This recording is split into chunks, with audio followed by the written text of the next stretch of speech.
Salam uşaqlar. OTK-nın 68-ci sual izahına baxaq. Deməli, burada gəlin əvvəlcə proqramı analiz edək, görək bizdən nə istəyir. Bizim burada şərtimiz var, bir də for i in range dövrümüz var.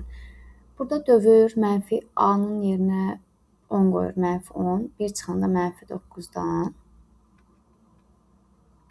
11-ə qədər dövrümüz var. Yəni i mənfi 9, 8, 7, 6, 5, 4 düz onun daxil olmaqla qiymətləri alır. Və if şərtimiz var. Deyir ki, əgər fi kiçikdirsə b-dən, onda a bərabərdir i olsun, b də f-ə bərabər olsun, f-yə. Yəni b neyinir burada avtomatik? Ən kiçik qiyməti özünə mənimsəyir, belə deyək. Və biz bu f-nin də qiymətini tapmaq üçün def funksiyasına müraciət etməliyik. Gəlin əvvəlcə def funksiyasındakı bu funksiyanın açılışına baxaq, görək bizdən nə istəyir. Bunu sadəcə açıram, vurub açıb. 4x kvadratı üstə gəlsin 523. Bu riyaziyyatda kvadratik funksiya sayılır. Yəni əslində belədir.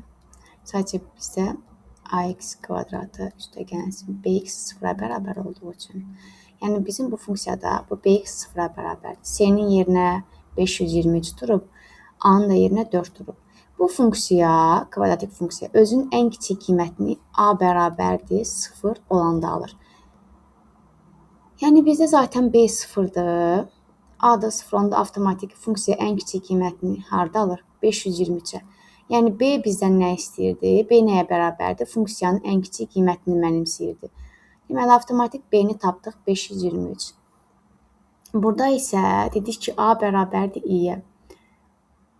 0-a bərabər olduğu üçün dediyimiz üçün i də bərabərdir 0 olur. A da i-yə bərabər olduğu üçün 0 qiymətini mənimsəyir və düşürük printdəki həll eləməyə misalı.